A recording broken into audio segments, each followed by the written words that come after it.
Witam Was bardzo serdecznie. Dziś wyjątkowo nie jestem w domu akwarysty, ale w świątyni akwarystyki, a jestem gościem Jakuba Kordasa. Witaj, Jakubie. Cześć Marcin, witam Cię. Słuchajcie, dziś powiemy na pewno trochę o rybach, trochę o tym, gdzie jesteśmy, czyli o Afrykarium, ale przede wszystkim opowiemy o tym, czym karmione są ryby w Afrykarium, a konkretnie o jednym pokarmie. Jakubie, w tak dużym obiekcie jak ten masz mnóstwo różnych zwierząt pod swoją opieką. My przede wszystkim skupiamy się na tym, co żyje pod wodą. Natomiast powiedz mi, czy łatwo jest w tak dużych zbiornikach karmić ryby tak, jak powiedzmy, tak jak przyjmują ten pokarm w naturze? No i pytanie trochę nasuwa samo odpowiedź, że łatwo w dużych zbiornikach na pewno nie jest. Mamy szereg różnych wyzwań, które musimy w jakiś sposób zareagować, żeby w miarę atrakcyjnie podać pokarm, a najlepiej byłoby różne typy pokarmu, aby tą dietę jak najbardziej urozmaicić. Dosyć często uciekamy się do różnych trików naszych wypracowanych tutaj na miejscu, albo gdzieś tam czasem odgapionych to z innych instytucji, albo też czasem kreatywność na różnych profilach mediów społecznościowych też podpowiada i próbujemy różnych rozwiązań. Od samego początku staraliśmy się, aby ryby, które potrzebują znaczną część swojego czasu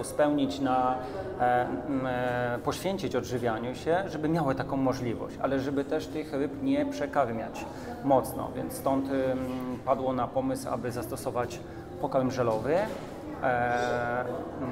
który aplikujemy troszeczkę nietypowo tutaj w naszej instytucji, w ogrodzie zoologicznym, w Afrykarium, tak żeby ryby mogły poświęcić troszeczkę czasu i też mogły troszeczkę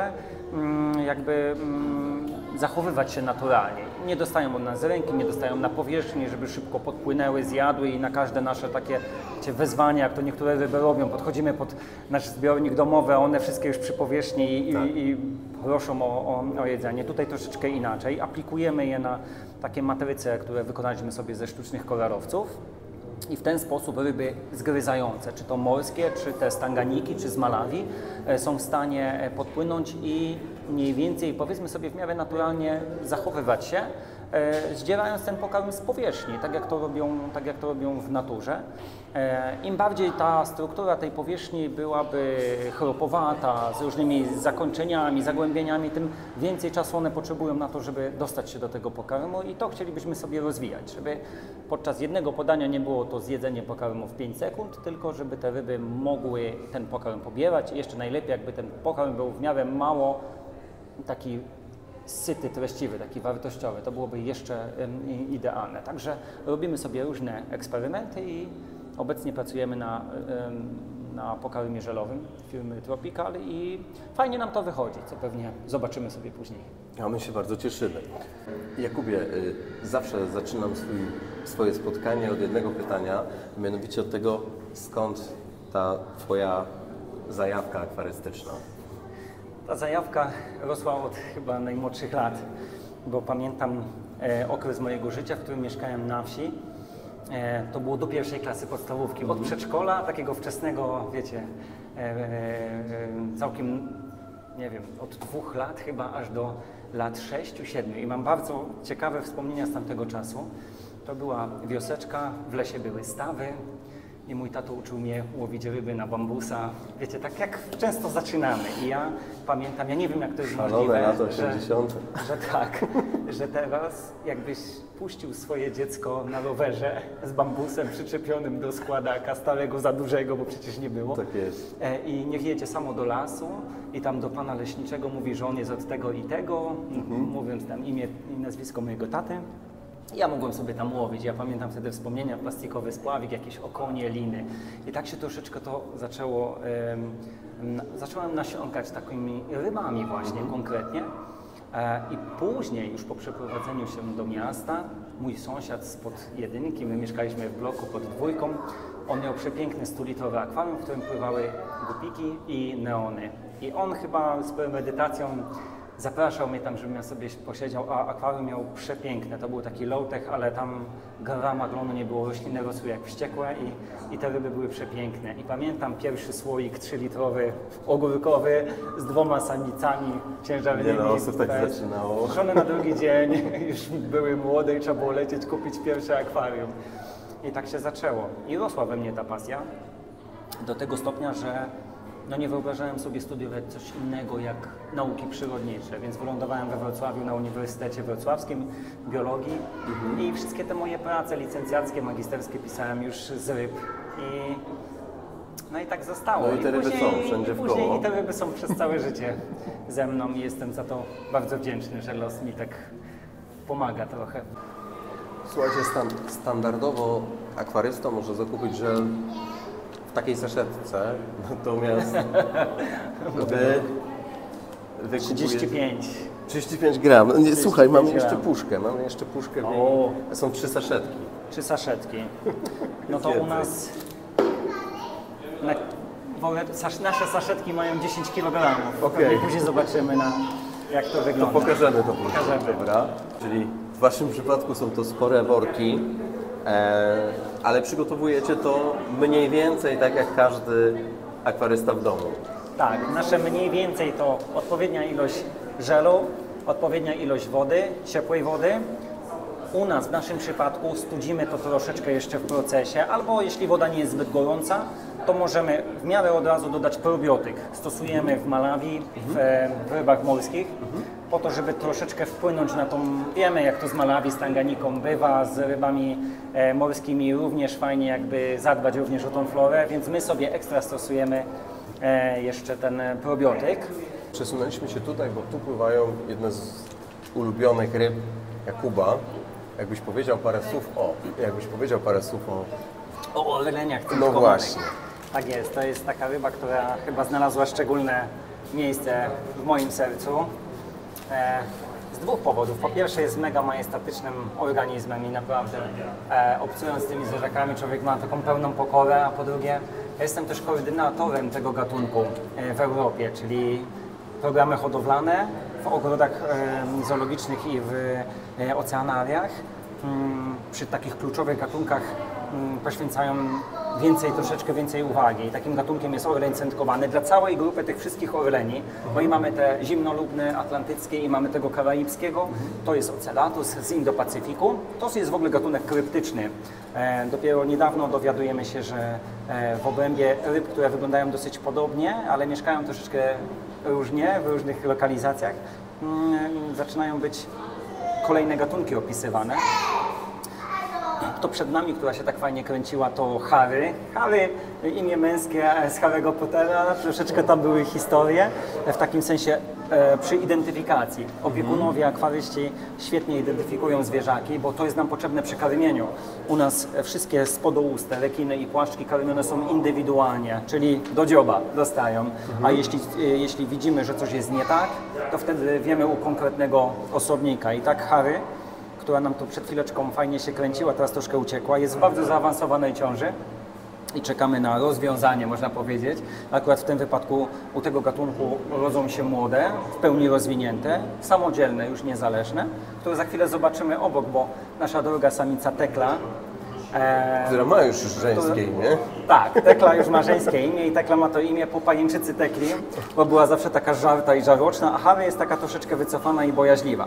Tekla za kawałek jedzonka zrobi wszystko, więc zamknęliśmy ją, korzystając z jej łakomstwa, za specjalną izolatką po to, żeby nam urodziła. Trochę naczekaliśmy się, termin delikatnie opóźniony, ale się udało.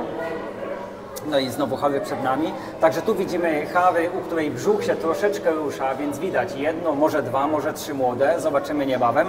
A teraz idziemy do trojaczków i zobaczymy potomstwo od Tekli. Dobra, jesteśmy przy Tekli. Widać już, że ten brzuszek jest zdecydowanie smuklejszy. Tekla w zeszłym tygodniu, na początku zeszłego tygodnia urodziła trójkę, co nie jest zbyt częste. Z reguły rodzą 2, ale może się zdarzyć 3 i 4. Co się może jeszcze zdarzyć? Może się zdarzyć to, że mamy na przykład partenogenezę, czyli rodzi się kopia mamy, samiczka i mamy to udowodnione w badaniach genetycznych, bo zawsze sprawdzamy pochodzenie rodzicielskie, czyli tatę znajdujemy, namierzamy, żeby było udowodnione, ale to też do celów takich zarządzania populacjami w oceanariach i w ogrodach zoologicznych. Także Czyli tekla jest to jakby część działania Twojego programu. Tak, którym, tak. którym... Ja muszę znać po prostu linię jesteś, tak. i rekomendować odpowiednie osobniki do innych oceanarii. Dzisiaj wcześniej rano pojechały 2 z zeszłego roku do Francji, do jednego oceanarium. W zeszłym tygodniu inny gatunek orlenia, tego tutaj krowiopyskiego też widzimy. To jest w ogóle nasza izolatka, taka porodówka, tak ją nazywamy. Więc są 3 orlenie omańskie. One urodzą niebawem, też mam nadzieję. One po jednym młodym. Nigdy nie widziałem, żeby było więcej. Także też czekamy na maluchy. Jeden 2 tygodnie temu prawie pojechał do Düsseldorfu, do Aquazo. A tutaj zadecydujemy od tekli. Widać przy wierzchu pływają maluchy. Spróbujemy jeszcze je podejrzeć z innej strony, żeby pokazać te centki, bo jest orleń centkowany, a my tu z przodu widzimy biały brzuch i lekko taki, powiedzmy sobie, stalowy kolor, szaro-stalowy grzbietu. Tekla jest dosyć mocno upstrzona, nakrapiana, więc po niej zawsze maluchy mają dużo kropek. Hary jest w zasadzie cała ciemna i te maluchy bardzo szybko te kropki tracą. O, tutaj widać troszeczkę na tych parzystych płetwach, że mamy kropeczki, ale zobaczymy na maluchach. Widać też jej kolce. Widać kolce jadowe, tak? Obecnie ma 3, jakby ten na dole później odpada, ona wymienia cały czas te kolce. I to jest w zasadzie takie narzędzie obrony.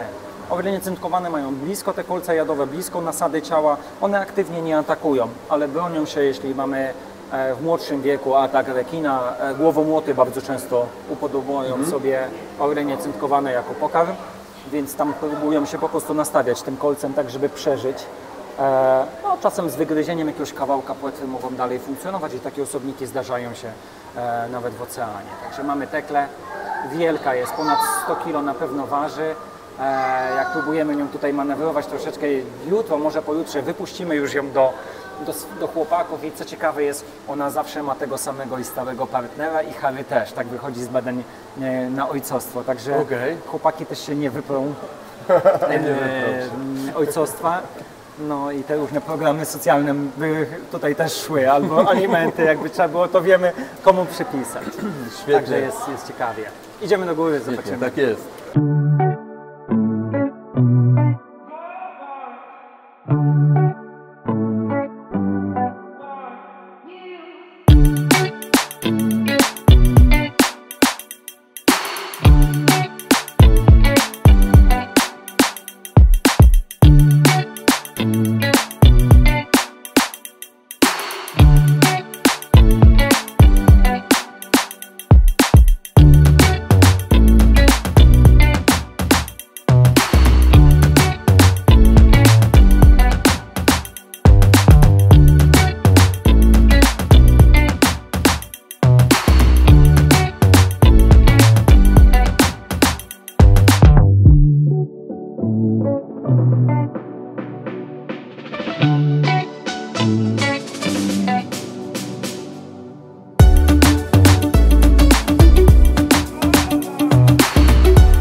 I mamy taki drobny quiz dla Marcina. Mówiliśmy dzisiaj troszkę o tym, Się boję. ale daję Ci to Okej. w dłoń. Uważaj, niebezpieczne.